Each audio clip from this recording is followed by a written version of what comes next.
So what a challenging week in the Forex market, some would say.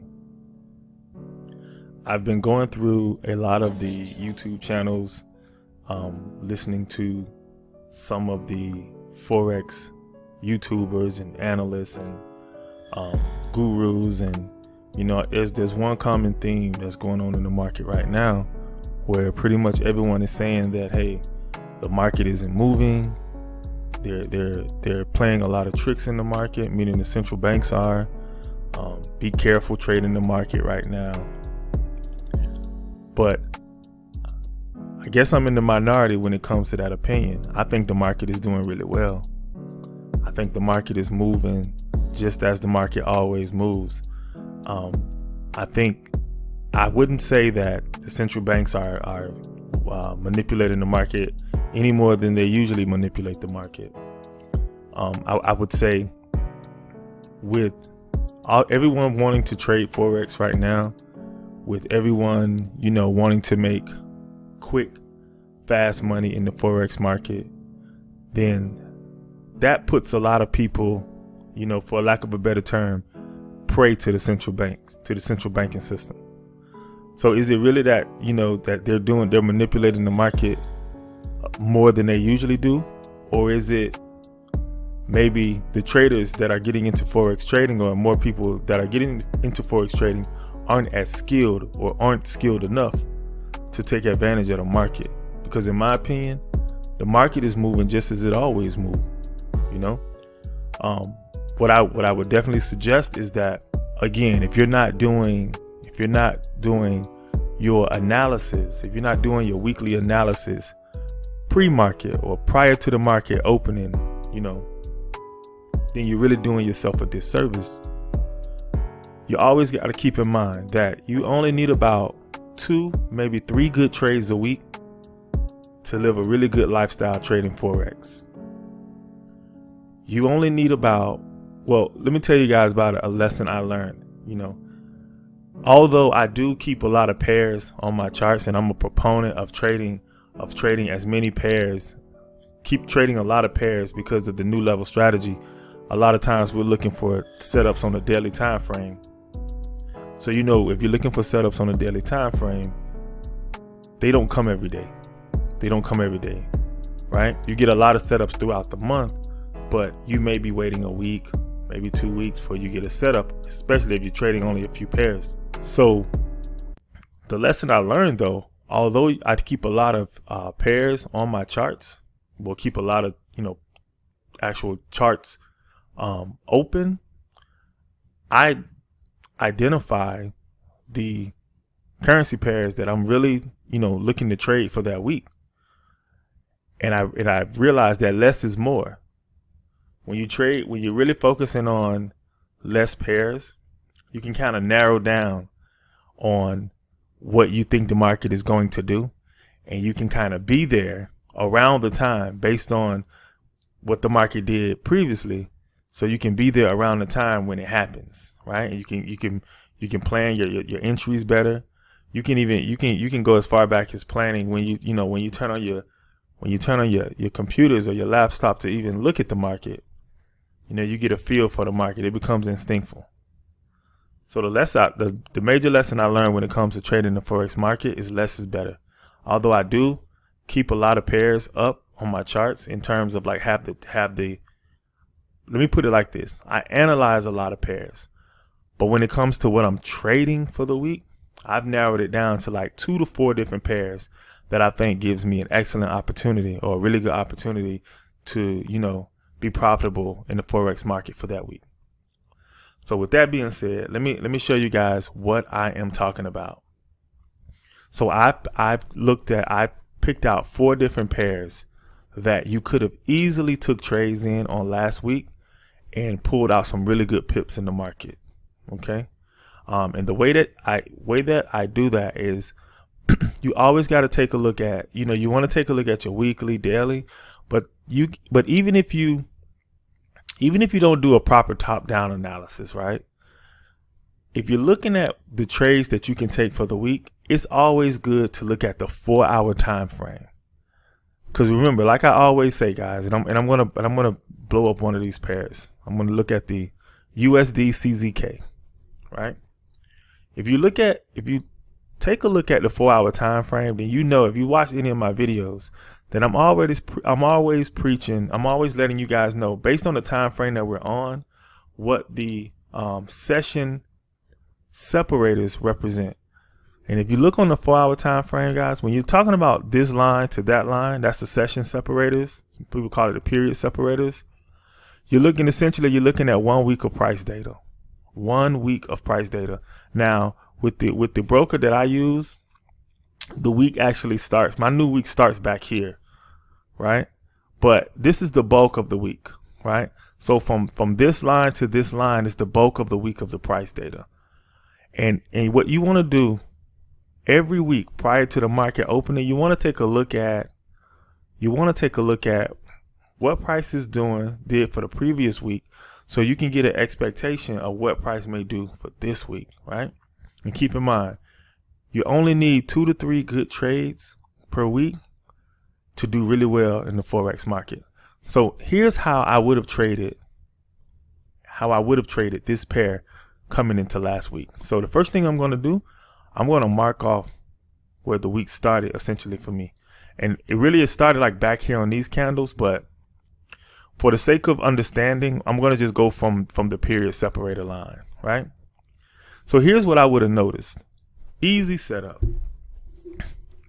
Now, I do notice, let me back up a little bit. I do notice that in the previous weeks, price was coming all the way down. Sorry, wrong tool. Price came all the way down here. And then the trend line was broken, right? So it bounced. This is on a 4-hour time frame. So this is a daily level of support. So you can expect price to bounce off this level and start trending the opposite direction, right? So price came down and then price started to trend up. The trend was broken. It's starting to trend up. So now, essentially, here comes your support level right here. Now, let me change that so you guys can see that better. Let me change so you guys can see this line right here a little bit better. All right. So here's our level of support right here, established by this touch and this touch, right? So we have a support level right here. Keep in mind, this is a support level because we saw the trend line break, right? Okay. Now, we also know that this right here would be where price was rejecting. So this is support, this is resistance right here, right? So here's how we could have traded this coming into last week. Easy. Once we bring it back to actual size, we see price rejecting off this level right here. So we got an expectation that price is going to trade back down to this line right here, right? So coming into last week, we know we're still in a downtrending market. 200 period moving average is down. Our 36 period moving average that's following the trend is headed down. So all we're looking for, we saw price break. It came back up at the beginning of the week last week. We could have went short right here, pushed right up into the 36 period moving average. We know we're only looking for short trades as of right now. We're only looking for sales, right? We see our oscillator turns over, our FX overbought oversold oscillator turned over, gave us a sell right here. Stop loss could have went here or behind this level. 1-to-1 risk to reward, right? So you came a little bit short, but if you would have stayed in the trade, you would have made it here, right? So boom, that's one trade. And then it gave you another opportunity right here. It gave you another opportunity to go short. But the only way you would have realized what the market was doing was to go in prior to the market opening and really analyzing what trade opportunities were set for you. So I would have came in last week. I would have put my support and resistance level right here, right? I know if market breaks below this level, we may be continuing this trend down. And I know if market breaks above this level here, this level of resistance, we should be going up, right? So these are different things of confluence. So down, up, We want to trade down, 200 period moving average, 36 period moving average, oscillator turned over. All of these things makes for a good trade decision. All right, so let's look at another pair. All right, so let's look at the Euro GBP. Euro GBP. All right, coming into last week, same thing. Price broke below. Hold on 1 second, guys. Price broke below, came back, retested the 36 period moving average. Right? Say you didn't want to take this trade because here's a level right here of support, so you're not sure if it's going to go through, break this level of support. But even if you didn't take this setup, it gave you another setup right here later on during the week for a nice trade to the downside. With the proper risk management, the proper lot sizing, these are two really good trades you could have took. But the thing I want you guys to notice is that once you came into last week, you already had an idea of what price was going to do, because price had already essentially tried to break this level. This could be a fake out though, but when price came up and price exhausted at the top right here, when the momentum changed, showed by this oscillator right here, coming right off the 36 period moving average, you had a good indication that price wanted to go low. And even if you were unsure about taking this trade, gave you another opportunity right here. Right here gave you another opportunity to go short. But again, the only way you would have known about or came up with a trading plan is if you would have looked at this market prior to the market opening. And this could have been one pair you could have been watching going into next week. Let's look at a couple more pairs. So let's look at, what is this? The NZD CAD, the NZD Canadian dollar.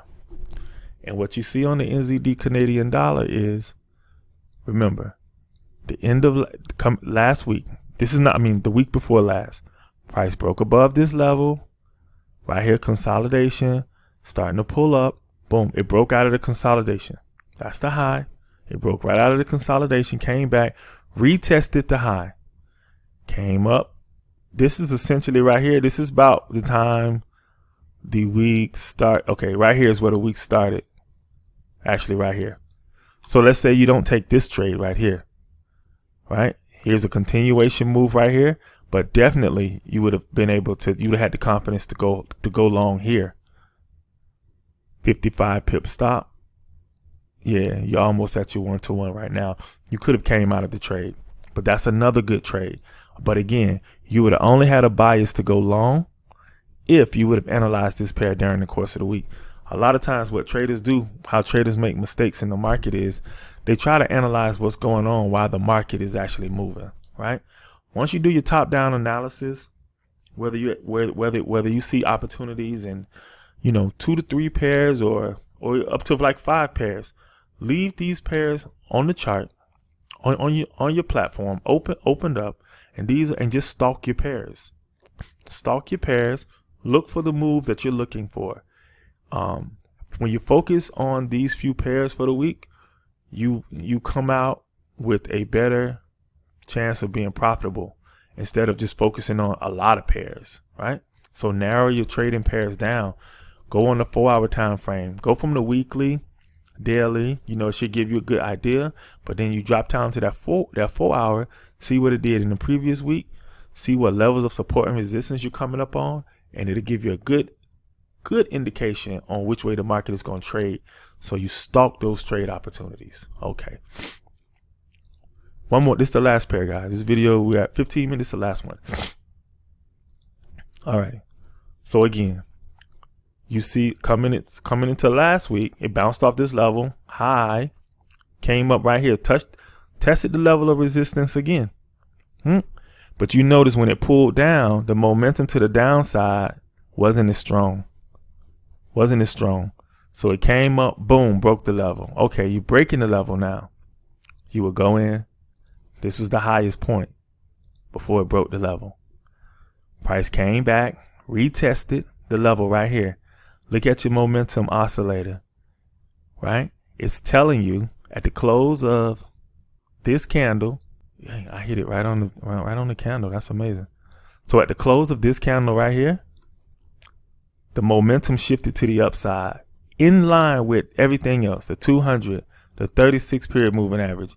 you didn't really have a strong, like, you probably wouldn't have had a strong bias coming into the next week, because if anything, your bias would have been to the downside. But if by any chance you looked at this pair again, because if you would have looked at the other pound pairs, they may have been going up, so you probably would have looked at this pound pair again. Came up here, you saw it broke the level, boom, you saw it bounce right off of the resistance, which now became support, and it went to the upside. So, you know, once you start doing these things, guys, it gives you a good opportunity to be successful in the Forex market for the week. And that is the only thing that we're pretty much looking for. It's just an opportunity.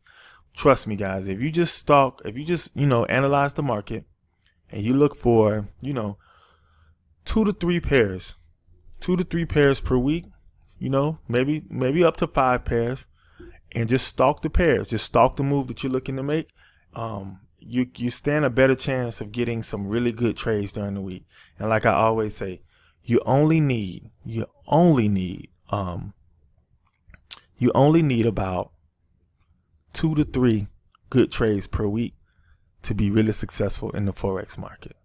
So that will conclude this video. I hope you guys enjoyed it. I hope you guys understood what I was saying. I hope it was helpful. If you did find the video helpful, please do me a favor. You want to like, share, and also subscribe to the YouTube page. Shows me that you guys really appreciate, some of the content that I'm putting out. I really appreciate you guys for taking the time for looking at this video. And I am out. Forex King.